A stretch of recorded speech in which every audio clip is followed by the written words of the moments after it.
అబ్బా, ఈ మావయ్య గారు ఇంతవరకు కష్టపడి చేసిందంతా నాశనం చేసేలా ఉన్నాడు.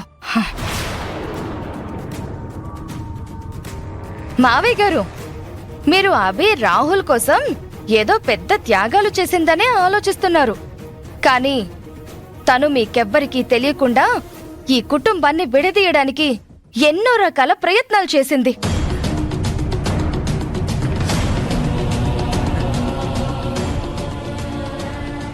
నేను చెప్పేది నిజం అత్తయ్య గారు. మీకు ప్రతిసారి నేను చేసే తప్పులే కనిపించేవి. కానీ నేనలా ప్రవర్తించడం వెనుక అసలు కారణం ఈ అభినే.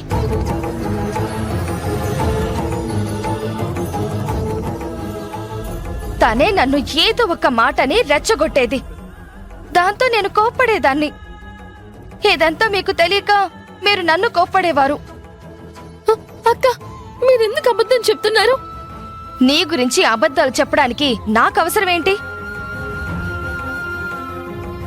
నేను చెప్పేది నిజమత్తయ్యా. మీరు తనకి అన్ని రకాలుగా సపోర్ట్ చేస్తున్నారని తను మిమ్మల్ని చాలా చీప్గా చూసింది.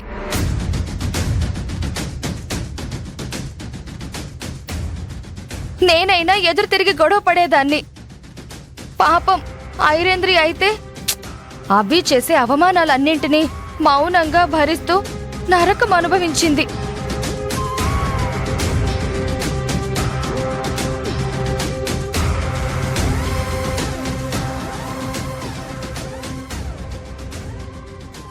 ఆఖరికి తన చేత పని మనిషిలా ఇంటి పనులు కూడా చేయించింది.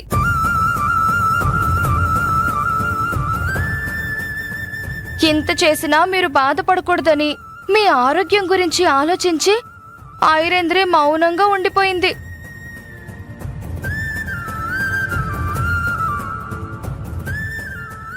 లలిత చెప్పిందంతా నిజమే వదినా. తనేం చేసినా మీరు అన్నయ్య గారు సపోర్ట్ చేస్తున్నారనే ధైర్యంతో తను ఐరేంద్రిని చాలా ఇబ్బందులకు గురిచేసింది.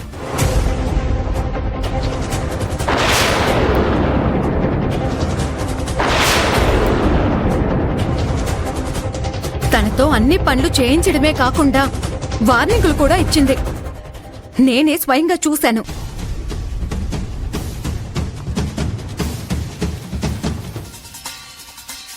మీరు బాధపడతారని నేనే మీ దగ్గర చెప్పలేదు, అంతే. నిజానికి అభి మీ తర్వాత ఇంట్లో పెత్తనమంతా తనదే అని అందరి మీద అజమాయిషి చూపించాలనుకుంటుంది వదినా.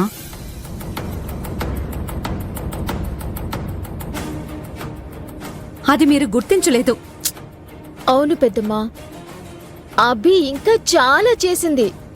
లలిత వదిన గురించి నాకు, నా గురించి లలిత వదినకి బ్యాడ్ గా చెప్పి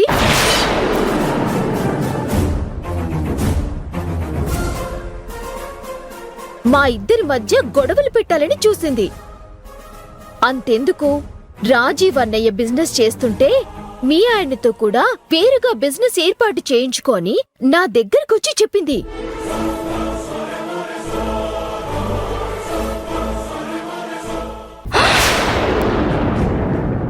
చూసారా అత్తయ్య, మీరేమో తను కుటుంబ గౌరవాన్ని నిలబెడుతుంది అనుకున్నారు. కానీ తనేమో కుటుంబాన్ని ముక్కలు చేయాలని చూసింది. చాలా పెద్ద మాయలాడి. అత్తయ్య గారు, వాళ్ళ మాటలు నమ్మకండి. వాళ్ళు చెప్పినవన్నీ అబద్ధాలే. ఇంకా బుకాయించాలని చూడకభి. నీ నిజ స్వరూపమేంటో పెద్దమ్మకి మొత్తం తెలిసిపోయింది.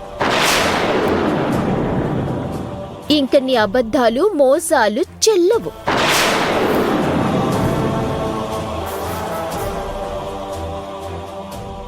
ఐరేంద్రి, తను తప్పులు చేసిందో ఒప్పులు చేసిందో ముందైతే తను ఇంటి కోడలు. తననలా నిలబెట్టి దోషిలా ఎంక్వైరీలు, ఇన్వెస్టిగేషన్స్ చేయడం కరెక్ట్ కాదమ్మా. పెద్దనాన్న, మీరీ కుటుంబం పరువు కోసమే ఆలోచిస్తున్నారు కానీ రాహుల్ గురించి ఆలోచించరెందుకు?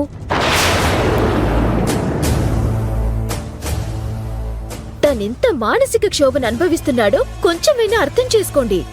అభిని ఇంకా ఈ ఇంట్లోకి అలౌ చేయటం కరెక్ట్ కాదు. ఐరేంద్రి, ఈ ఇంటికి సంబంధించిన ఏ నిర్ణయమైనా తీసుకోవాల్సింది వేద. మీరెవ్వరూ మాట్లాడకండి. వేద, ఒకసారి నీ మనసుతో ఆలోచించు.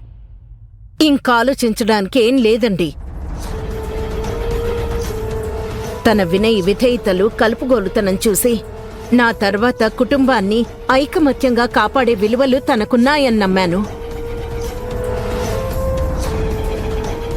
కాని తన ఇంట్లో ఇన్ని రాజకీయాలు చేసింది. పైగా నాకు మాట ఇచ్చి వ్రతం చెడగొట్టుకుంది.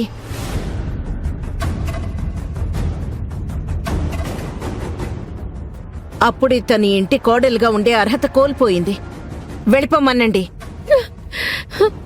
అత్తయ్య గారు,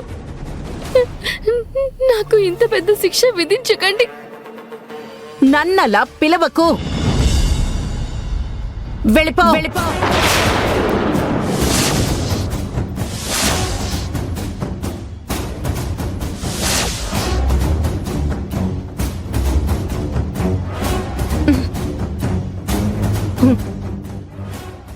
వేద, అమ్మా, వేద, అమ్మా. పెద్దమ్మా, వేద, అమ్మా, రాహుల్, అమ్మని లోపలికి తీసుకెళ్దాం పద.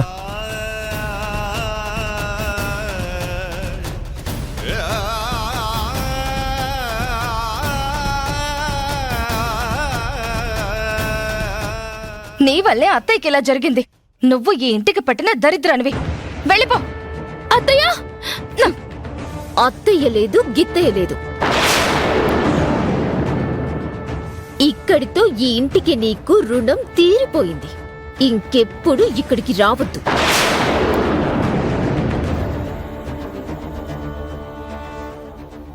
నేను అత్తయ్య గారితో మాట్లాడాలి. ఏంటి నువ్వు మాట్లాడేది? ఇంకా చూస్తావేంటారేంద్రి? పద, గెంటేద్దాం. పద. పోదాం. అత్తయ్య గారు.